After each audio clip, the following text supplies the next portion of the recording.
Hi everyone, this is Laura from Grain & Company, and today I'm going to go through the tutorial for your February subscription box. This will be your St. Patrick's themed projects, and I'm going to start with the Shamrock here today. So before I get started, staining, we're going to go and look at doing some sanding to this. Now based on the actual cutting of this, it was a little bit more difficult for our cutters, so you can see that it's a little bit rougher than we normally like. But for this particular project I really wasn't concerned at all, because I knew that I'd have to be doing a bit of sanding to distress it. So I'm just going to show you what we're going to do here. So in your box you'll have some sandpaper. I'm using the 120 grit. I left mine at the store, so I grabbed what I had in the garage. And you would just go in there and kind of sand.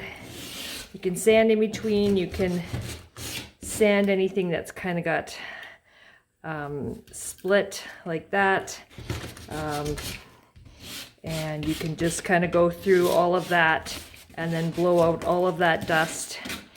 And then we can start sanding, or sorry, start staining. So I'm just going to go ahead and do all mine. I'm just going to quickly go through all those grooves, and I'm also just going to go around on those edges and kind of just round them just a little bit. And I'm just going to go on the sides here as well and do a quick sanding. I promise you, once we get going, it will look a lot better once we get painting, as it always does when it looks like it's in its raw form. So I'm just going to stop the video, and you can go ahead and sand, and then come back. Make sure you're just blowing all the dust out of there, and then we'll come back and do some staining. Okay, see you soon. Okay, so I'm back now. So I've done my initial sanding, and the one I'm using is a little bit more of a dud compared to what you guys will have. But mine just tore away a little bit here, but I'm not concerned about it at all. So next, if you've wiped that all clean, we're gonna go ahead and we're gonna stain. So you need a pair of gloves. Now I'm staining because once I start painting and I distress, then my edges underneath will kind of peer through, and you'll get more of that old looking an old look. You'll see it'll be distressed and stuff, and then the stain will peek through on your under your paint. And it also helps to cover this, because we're not going to paint the sides, we're just going to let that stain, and we're going to stain the back as well, just because it makes it look more finished. So I'm going to start on the back, and I'm going to grab my stain. So in this one, we're using weathered oak. Now, if you don't want to use weathered oak and you have something else, you can definitely use that. This is a water-based stain, and that's what you're gonna want to use for this, because it'll dry a lot faster. And then grab some paper towel. I like to use the blue shop towels because they're lint-free. And then we're gonna start staining. So I'm taking my foam brush, giving it a nice dip into the stain, and I like to turn it on its side, and I'm wiping it on.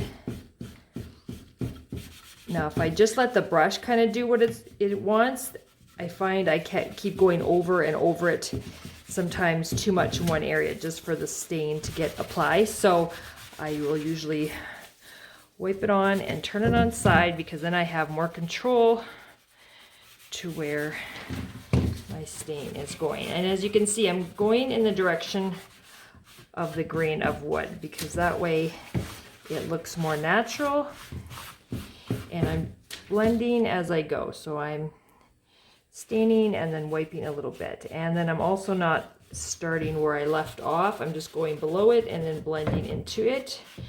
That way you don't have a dark overlapping mark where the two areas meet. Okay, so that's the back, and I've wiped that down. So that way when we handle the front, we're not leaving a whole bunch of marks.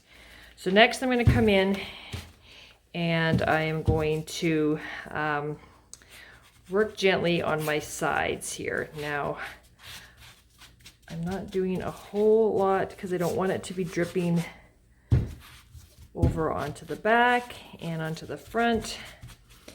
So I'm just using what I've got in there right now. Now your sides are going to tear your foam brush a bit just because it's rougher on there, so you can always leave that to the end. When you're staining the side too, just come back on the other side and just kind of wipe, make sure anything that's overlapping or dripping onto the back is not leaving a darker edge.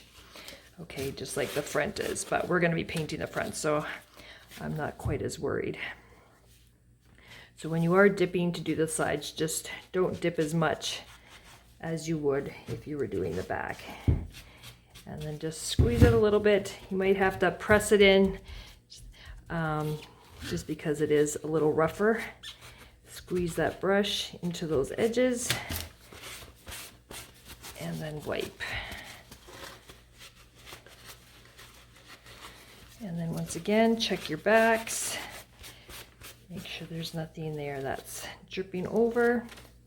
And then just keep going around. So I'm just going to finish real quickly and then I'll come right back and explain the next part.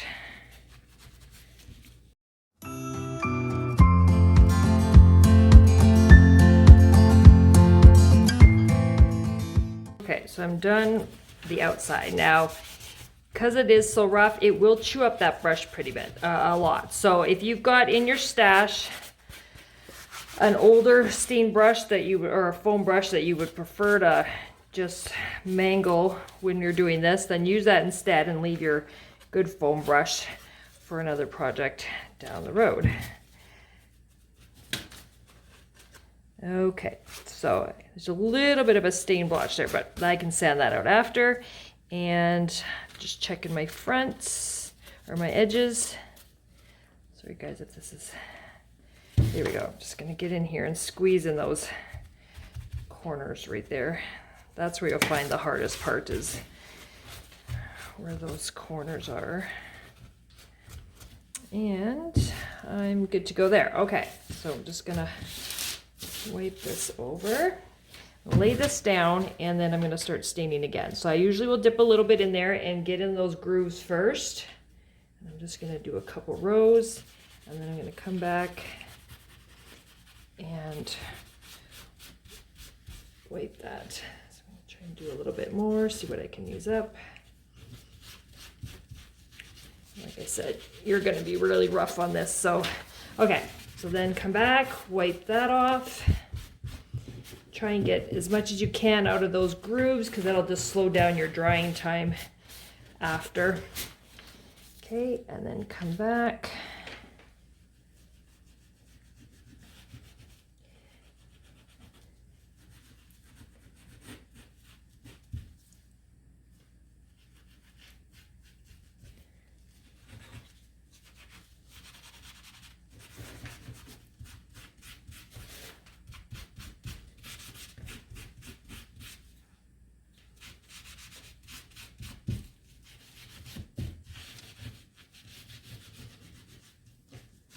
Okay, and then wipe again. And then just check those edges again. Just make sure nothing is dripping over the edge. I mean, we can always sand that away after, and it's not the end of the world if you get some on there, but it's easy to wipe it off if you can. And have to sand all of that stain away, so.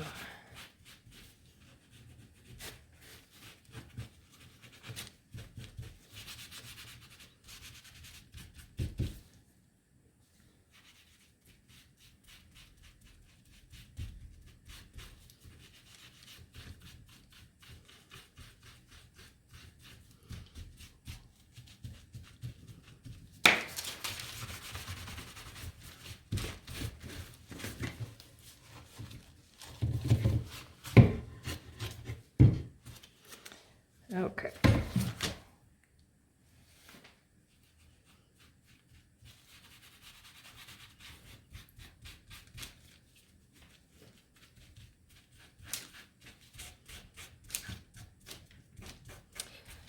Okay, so that is done. I mean, you can always do the staining one day and come back and do the painting the next.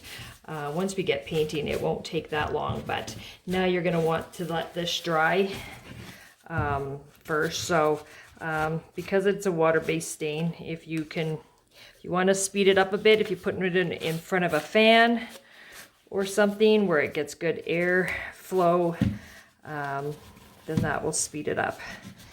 But for now, I'm just going to let mine sit out, and I will come back later and I will continue doing this video with you guys. All right, thanks guys. All right guys, I'm back now. My Shamrock is dry, so I'm going to give it a sand before we go ahead and start painting. So take your 400 grit sandpaper, and I will start on the back first, sanding with the grain, because that looks the most natural. So if you feel your board prior to sanding, you'll notice that it's rough, and that's because the stain raises the grain on the wood. So now we're taking that sandpaper and we are smoothing that out. And when you do that, you can kind of take your sandpaper and round off those edges so they're not quite as sharp.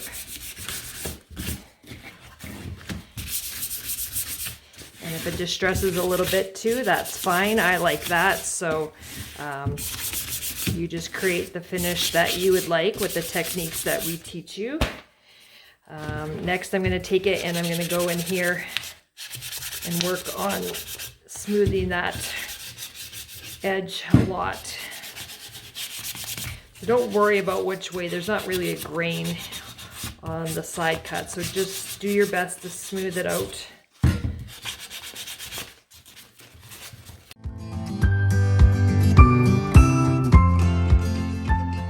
And so now I'm going to do the front, same thing.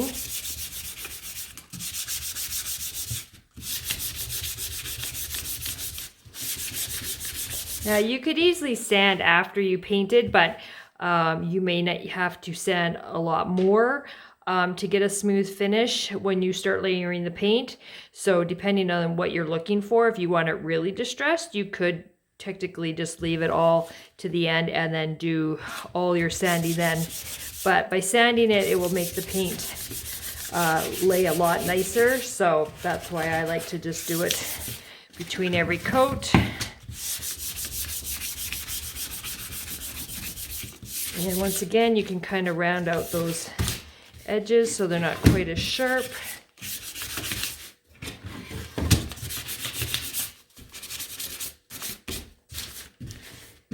Okay, and you shouldn't have to do anything in between here. I'm probably just going to leave any of that till afterwards when I'm doing it with the paint. And now I'm just going to wipe it with the dust.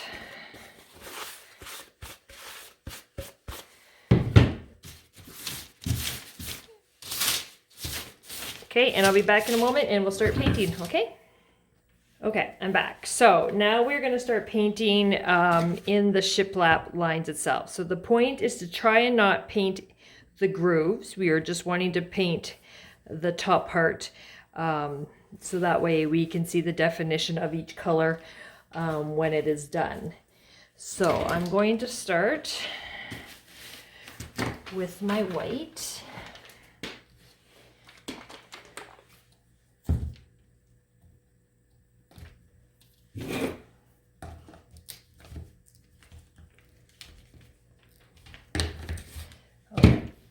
So I like to do one color at a time. That way I'm not mixing, if I get some white here and I come in to do the next one, if this is a little wet, I'm not getting the two colors mixed together. You can totally choose what you'd like to do for yourself, but this is how I have done it. So you can definitely follow the pattern that I've created when painting colors. If you want to change those colors from what I've done, that's fine.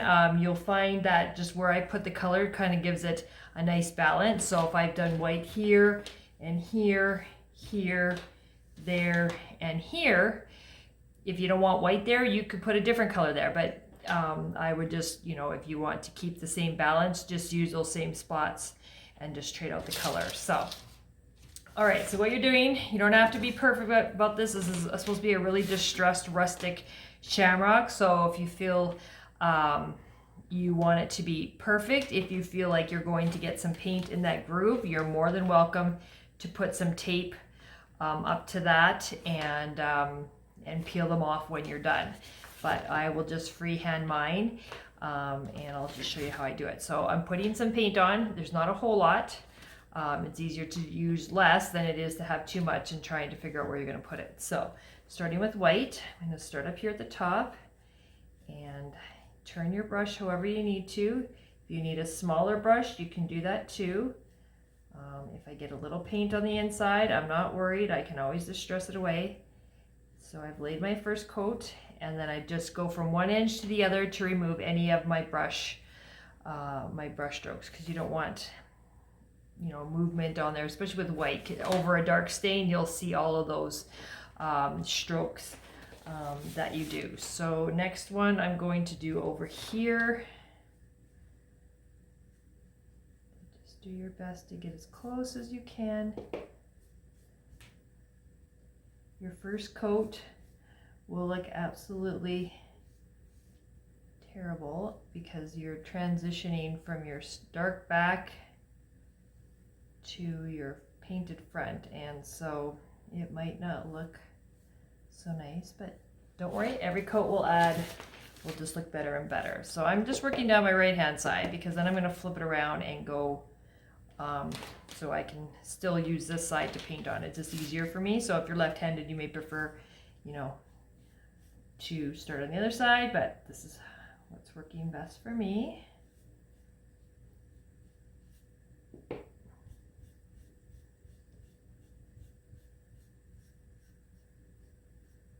Okay, so I put my first coat and then I'm just gently dragging my brush all the way across so it evens out those brush strokes. Okay, so for me, I'm going to flip it around this way because it's easier for me to paint this way than it is to go this way. So, all right, next one is this one. Now, I have a really big groove just because this is a dud, and I'm just going to put a little paint in there just because I want it to kind of look a little bit fuller there. Hopefully I can trick the eye into thinking it's a big piece. So you also want to watch your edges because we're not painting the edges. If you do get some paint on there, you can always try and wipe it off right away. Baby wipes are really good for that if you can catch it fairly quickly on the stain, or you can take your sandpaper after and smooth it out.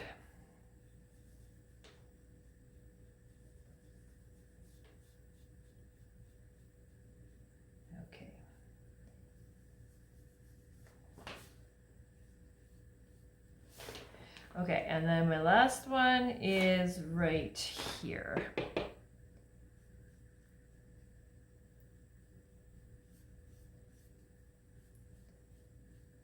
Okay, so that is the last one of the white. So this is what you're going to continue to do throughout the whole process of painting this. So once this is dry, which really within a few minutes, because we're not using a whole lot of paint. See, I got a little paint there. Just wipe it away. You're going to cover it over it anyways. Once this is dry, I'm not going to sand these coats because I want to wear it away a bit once I get all of the colors to where I want. So once it's dry, I can go back and do its second or third coat. White, I might do 3 just so it's a bit more intense, but for the other 3 colors, I will probably just do 2. But you're going to go around and do your all of the painting on your shamrock, and then when we're done, I will come back and then we'll distress it, and you can see how I've done that. So I'm not going to talk through the rest of this. I'm going to do this video over the next day, doing all the colors. And then I'll come back when I'm done and I can go through the rest of it with you guys. Okay? All right. See you soon, guys.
guys, so now that we're done painting this, now we can go ahead and start to do some sanding.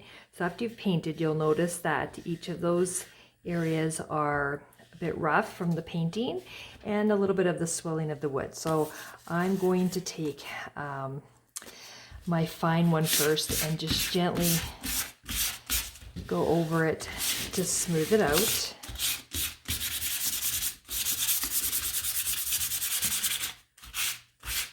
You're going to want to sand with the grain so that way you're not seeing scratch marks against the color that you've done if you tend to go against it. Okay, so now that feels pretty smooth, but not totally finished yet. So now you'll take your gritty sandpaper, which is the 120 grit, and now you can go in here and distress this as much as you want. I'm going to go around the edges and I'm going to go through the paint as well because I want to wear some of it away, and then I'm going to take it also in between all of the grooves. So I'm just going to continue doing it, and then I'll come right back.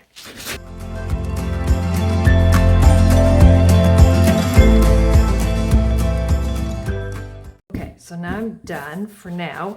I've got a lot of dust here, but as you can see if I can bring it closer so you can see it, I've worn down the edges, and so when I'm sanding those edges, I'm kind of pulling against it, so it kind of gives it a nice round edge and wears that away. And then I took the sandpaper in between those grooves so you can see where it wears away some of that paint, which gives a little bit more definition. And yeah, and so you can distress as much of the paint as you want away to wear it out. And that's why I like the stain underneath, because in that way you can see it gives a bit more definition on the colors when you have a contrasting color underneath. So that's all done there. Just give it a wipe.